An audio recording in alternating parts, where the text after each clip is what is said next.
بسم اللہ الرحمن الرحیم۔ السلام علیکم دوستو، دنیا بھر کی خبروں میں آج آپ سنیں گے، لیکن اس سے پہلے اگر ہو سکے تو لائک اور سبسکرائب کا بٹن ضرور دبا لیں۔ شکریہ۔ وزیر اعلیٰ خیبر پختونخوا علی امین گنڈاپور کا کہنا ہے کہ عمران خان کا جو حکم ملا ہے اس پر ہر صورت عمل کروں گا۔ علی امین گنڈاپور نے ایک بار پھر کہا ہے کہ حکومت سے مذاکرات کا آغاز عمران خان کی رہائی کے بعد ہوگا۔ میرا اختیار عمران خان کے پاس ہے، جو وہ کہیں گے کروں گا۔ میں اور پی ٹی آئی کے کارکن ہر صورت میں ڈی چوک پہنچیں گے۔ ان کا یہ بھی کہنا تھا کہ عمران خان اور دیگر قیدیوں کی رہائی اور مطالبات کی منظوری تک اسلام آباد میں رہیں گے۔ گزشتہ احتجاج میں بھی راستے بند ہونے کے باوجود اسلام آباد پہنچے تھے۔ ان کا کہنا تھا کہ ہمارا احتجاج پرامن ہے، حکومت ملک کو بلاک کر کے عوام کو تکلیف پہنچا رہی ہے۔ دوسری طرف بتایا جا رہا ہے کہ عمران خان اگر باز نہ آئے تو ان کو اڈیالہ جیل سے اٹھا کر مچھ جیل بلوچستان پہنچا دیا جائے گا۔ دوستو، 1928 میں بنی مچھ جیل کا موازنہ انڈیا انڈمان میں موجود کالا پانی سے کیا جاتا ہے۔ بلوچستان کی سب سے بدنام اور سخت سیکیورٹی والی جیل مچھ میں ہے۔ کوئٹہ شہر سے تقریباً 60 کلومیٹر کے فاصلے پر ضلع بولان کی تحصیل مچھ میں یہ جیل 1928 میں انگریزوں نے قائم کی تھی۔ اس جیل کے گیٹ نمبر 4 کے ساتھ قائم وارڈ نمبر 9 کا نام زمانے سے مرچی وارڈ پڑ چکا ہے۔ وفاقی وزیر داخلہ رانا ثناء اللہ نے دھمکی دی تھی کہ اگر تحریک انصاف کے سربراہ عمران خان کو گرفتار کیا گیا تو انہیں اسی وارڈ میں رکھا جائے گا۔ دوستو، عمران خان مچھ جیل میں قید ہونے والے پہلے بڑے سیاسی رہنما نہیں ہوں گے۔ اس جیل میں نواب اکبر خان بگٹی، نواب خیر بخش مری، سردار عطا اللہ مینگل، صادق عمرانی اور معروف صحافی صدیق بلوچ قیدی رہ چکے ہیں۔ مچھ جیل کو پاکستان کی بدنام ترین جیلوں میں سے ایک کہا جاتا ہے۔ یہ صوبے کے گرم ترین مقامات میں سے ایک پر واقع ہے۔ اس کا موازنہ بھارت میں موجود انڈمان جیل سے کیا جاتا ہے، جسے کالا پانی بھی کہتے ہیں۔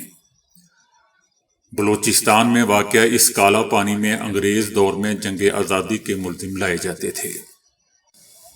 جیل کے وارڈز میں سے ایک انگریزوں نے ان قیدیوں کے لیے مختص کر رکھا تھا جو جھکنے سے انکار کرتے تھے۔ ان قیدیوں کے کھانے میں مرچیں ملائی جاتی تھیں۔ یہی وجہ ہے کہ اس وارڈ کا نام مرچی وارڈ پڑ گیا۔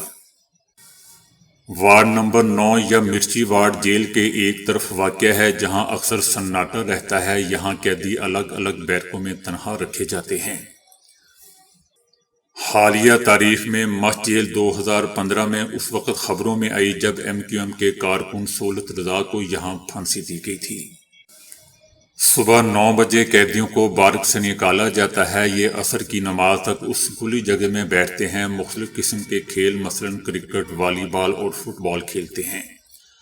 اس کے علاوہ کئی قیدی انگوٹھیاں، چوڑیاں اور ہار بنانے میں مصروف ہوتے ہیں۔ یہ ہار اور انگوٹھیاں، چوڑیاں مہنگے داموں فروخت ہوتی ہیں۔ جیل کی سب سے بیرونی دیوار بم پروف ہے۔ اس کے اندر والی دیوار بھی پختہ تعمیر کی گئی ہے، جس پر بجلی کا تار بھی بچھایا گیا ہے۔ بجلی کے تار کے ساتھ اگر انسانی وجود کا کوئی بھی حصہ مس ہو جائے تو کرنٹ کے ساتھ ساتھ الارم بھی بجتا ہے۔ وارڈ نمبر 9 یا مرچی وارڈ میں قیدی کو پانی بھی نہیں ملتا، نہ کھانا ملتا ہے، اور یہ حالات قیدی تب تک جھیلتا رہتا ہے جب تک وہ معافی نہ مانگ لے۔ مچھ کو دوستو چاروں اطراف سے پہاڑوں نے گھیر رکھا ہے اور درمیان میں مچھ شہر آباد ہے۔ مچھ شہر کو خزانوں کی سرزمین اور کاروباری حوالے سے چھوٹا دبئی بھی کہا جاتا ہے۔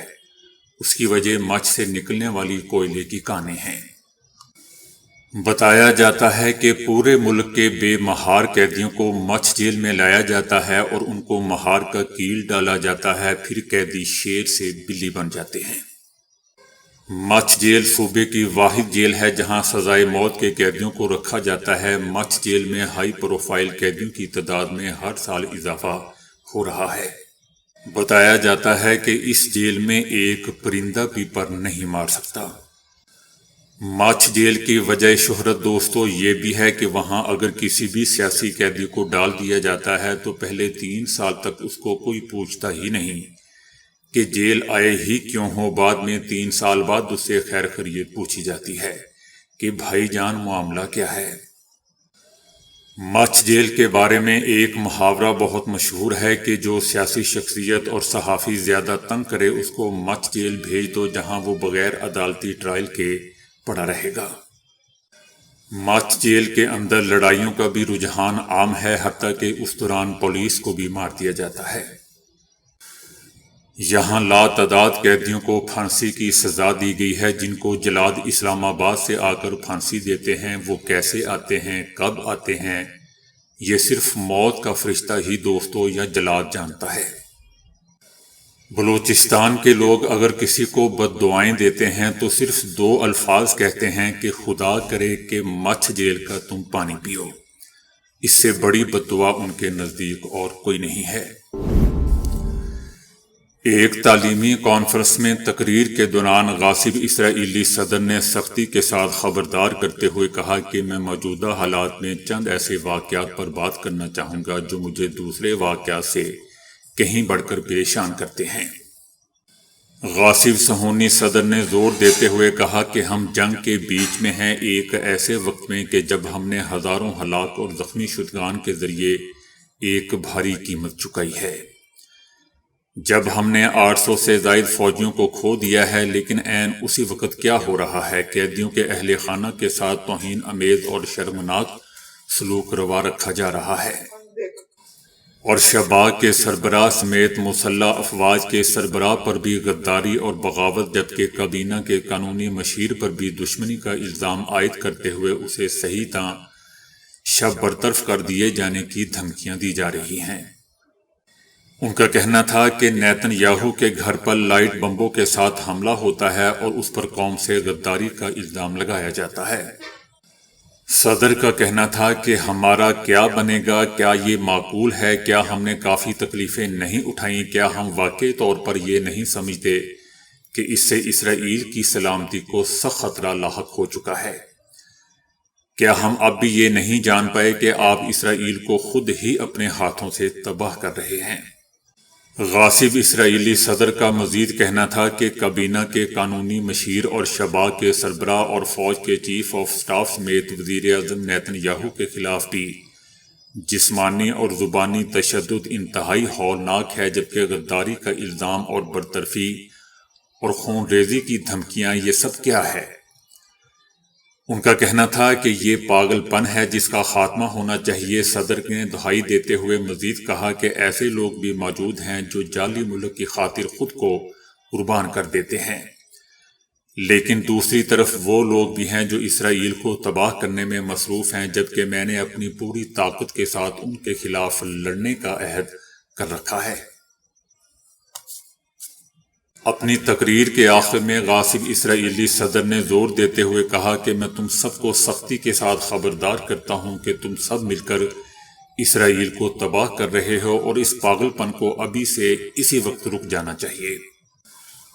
دوستو، یاد رہے کہ غاصب صہیونی رجیم کے اندر گزشتہ چند مہینوں سے شدید اندرونی اختلافات پھوٹ پڑے ہیں، جن کے باعث انتہا پسند صہیونی حکام کی جانب سے اندرونی سلامتی کی صہیونی ایجنسی شاباک کے سربراہ، چیف آف آرمی سٹاف اور کابینہ کے جوڈیشل ایڈوائزر کے خلاف شدید نوعیت کے الزامات کی بوچھاڑ جاری ہے، جس کی قیادت داخلی سلامتی کے صہیونی وزیر اتمار بن گویر، اسرائیلی وزیر خزانہ اور لیکوڈ پارٹی کے دوسرے نمائندوں کے ہاتھ میں ہے۔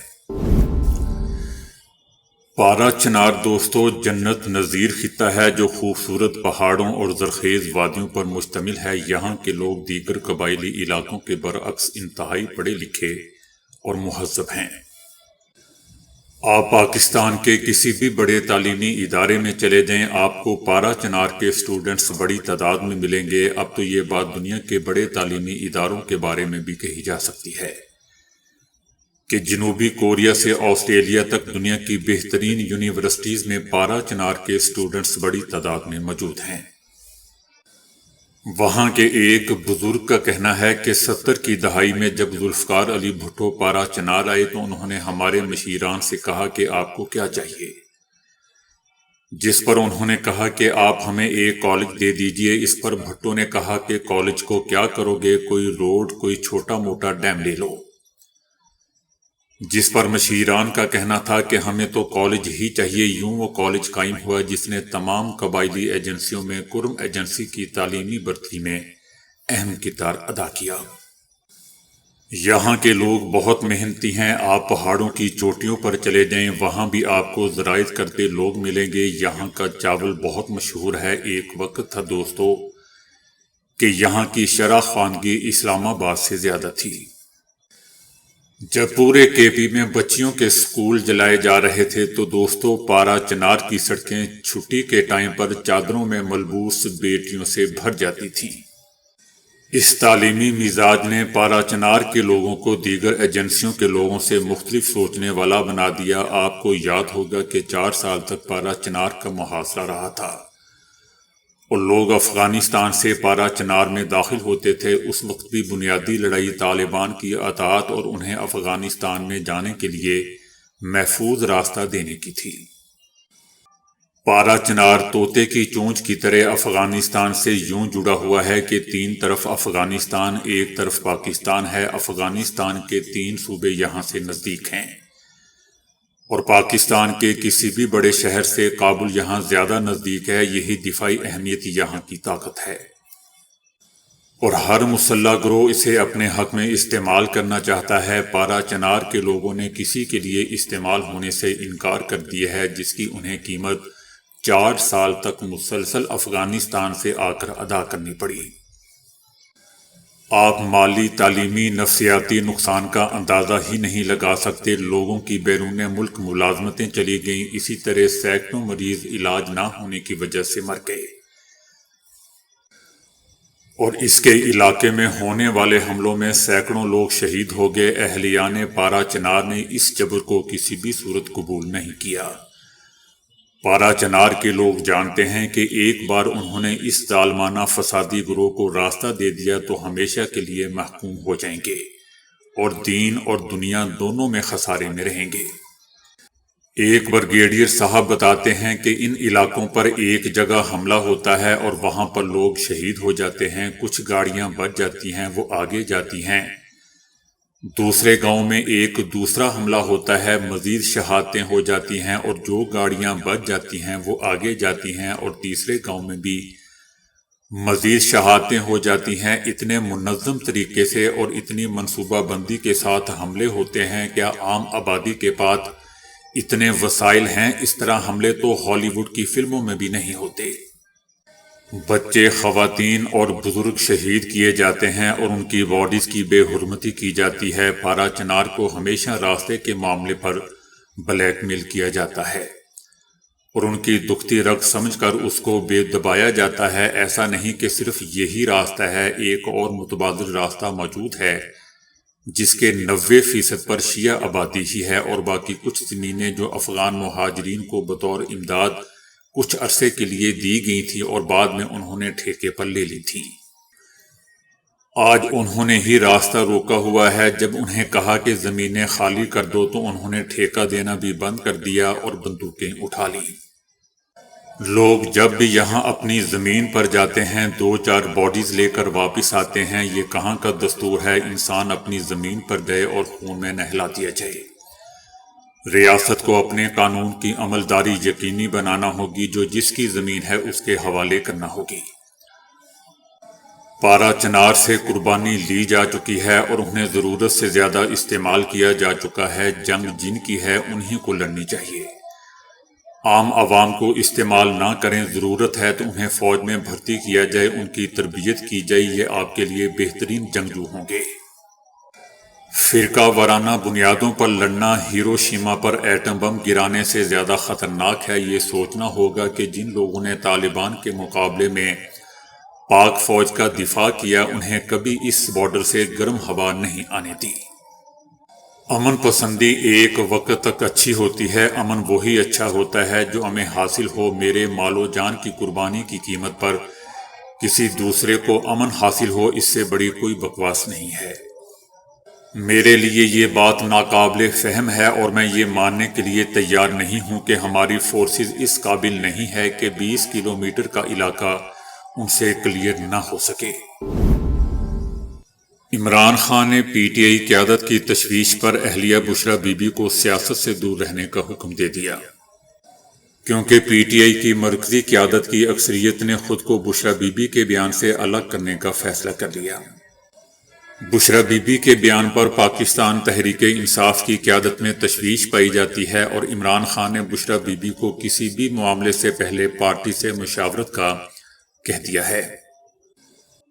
24 نومبر احتجاج میں بشریٰ بی بی بھی شامل ہوں گی، مگر کردار مرکزی نوعیت کا نہیں ہوگا۔ بتایا جا رہا ہے کہ بشریٰ بی بی نے مشال یوسفزئی کے ذریعے عمران خان کو پیغام پہنچانے کی کوشش کی، لیکن مشال یوسفزئی کو آج اڈیالہ میں ملاقات کی اجازت نہیں مل سکی۔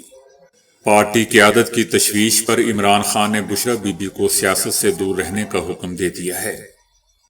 پارٹی رہنماؤں کا موقف ہے کہ ویڈیو پیغام ایڈٹ کر کے اپلوڈ ہوا، لیکن اتنی بڑی غلطی کیسے نظر انداز ہو گئی؟ ویڈیو ایڈٹ کرنے کے بعد بھی جاری کردہ بیان کی ٹائمنگ درست نہیں۔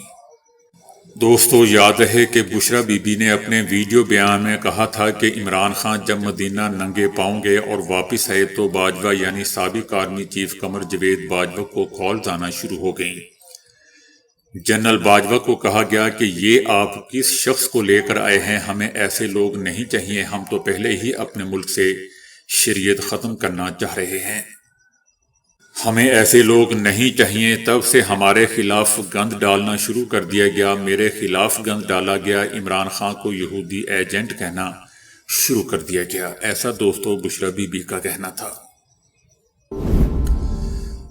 اسرائیلی وزیراعظم نیتن یاہو اور ان کے سابق وزیر دفاع کے لیے دنیا دوستو مزید چھوٹی ہو گئی ہے۔ بین الاقوامی فوجداری عدالت کی جانب سے ان دونوں کے خلاف وارنٹ گرفتاری جاری ہونے کے بعد معاہدہ روم کے تحت آئی سی سی میں شامل تمام 124 ملک انہیں گرفتار کرنے کے پابند ہوں گے۔ مقبوضہ فلسطینی علاقوں میں نسل کشی کے مرتکب قرار پائے جانے کے بعد ان دونوں کی حیثیت مفرور مجرموں کی سی ہو گئی ہے، بلکہ مجرموں کی ہو گئی ہے۔ کینیڈا نے بھی کہہ دیا ہے کہ وہ آئی سی سی کے حکم کا احترام کرتا ہے۔ یورپی یونین نے بھی کہا ہے کہ تمام 27 رکن ممالک آئی سی سی کا حکم ماننے کے پابند ہیں۔ اٹلی اور نیدرلینڈ نے بھی کہا ہے کہ نیتن یاہو اور اس کا وزیر دفاع اگر ان کے ملک میں آئے تو انہیں گرفتار کر لیا جائے گا۔ بیلجیم نے تو اقتصادی پابندیوں کا بھی مطالبہ کر دیا ہے، جبکہ برطانیہ نے بھی کہہ دیا ہے کہ آئی سی سی کا وہ احترام کریں گے۔ ترکی اور عراق نے تمام آزاد ملکوں پر وارنٹ گرفتاری پر عمل درآمد کے لیے زور دیا ہے۔ طب یونانی کے مطابق سونے اور تانبے کو اگر پینے کے پانی میں بھگو دیا جائے تو اس سے بہت سی بیماریوں کا علاج ممکن ہے، اور یہ طریقہ علاج طب یونانی کے طبیب ہزاروں سالوں سے استعمال کر رہے ہیں۔ سائنس اس بارے میں کیا کہتی ہے، آئیے دیکھتے ہیں۔ طبیب حضرات کے مطابق سونا صرف ایک قیمتی دھات ہی نہیں ہے، بلکہ اس کے انسانی صحت پر انتہائی مفید اثرات ہوتے ہیں۔ اس لیے طبیب حضرات سونے کے ورق سے بہت سی ادویات بناتے ہیں، اور یہ ادویات بیماریوں سے لڑنے کے لیے صدیوں سے استعمال ہو رہی ہیں۔ سونے کو اگر پینے کے پانی میں بھگو دیا جائے تو طبیب حضرات کے مطابق اس پانی کی تاثیر ہی بدل جاتی ہے، اور ایسا پانی پینے سے صحت کے فوائد حاصل ہوتے ہیں۔ مثلاً سونے کا پانی انسانی نروس سسٹم کو طاقتور بناتا ہے اور یادداشت اور ذہانت پر انتہائی مفید اثرات پیدا کرتا ہے۔ سٹیمنا بہتر بناتا ہے اور انسان کو تھکنے نہیں دیتا، جوڑوں کے درد کی بیماری کو ختم کرتا ہے۔ سونے کا پانی سانس کی بیماریوں جیسے دمہ میں انتہائی مفید ہے۔ یہ سانس کی بند نالیوں کو کھولنے میں انتہائی مددگار ثابت ہوتا ہے۔ صرف کچھ ہی صدیاں پہلے برصغیر پاک و ہند میں کھانے اور پینے کے لیے صرف تانبے کے برتن استعمال کیے جاتے تھے۔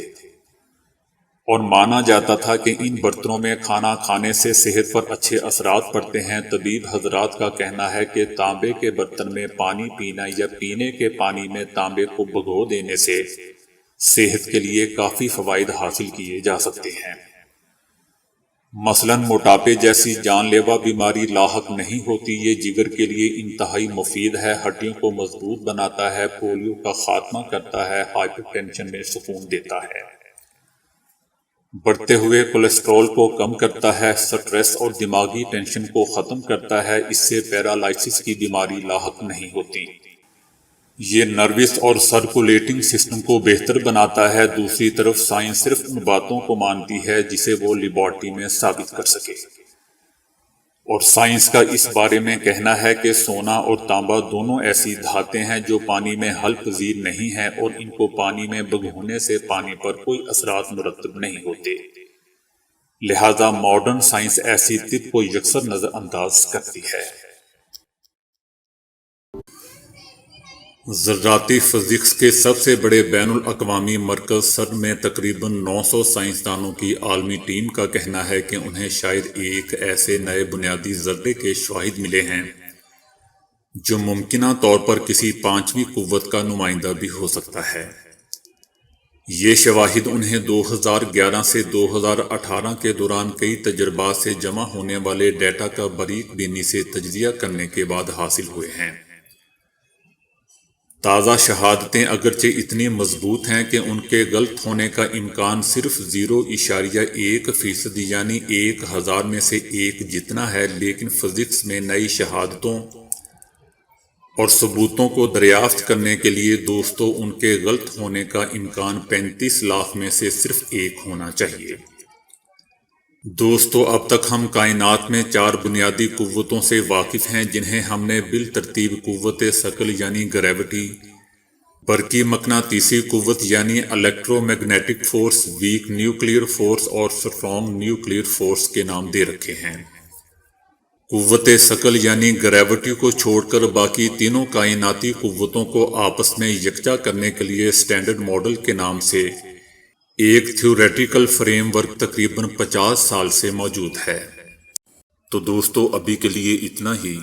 ویڈیو کو لائک اور شیئر کرنے کا بہت بہت شکریہ۔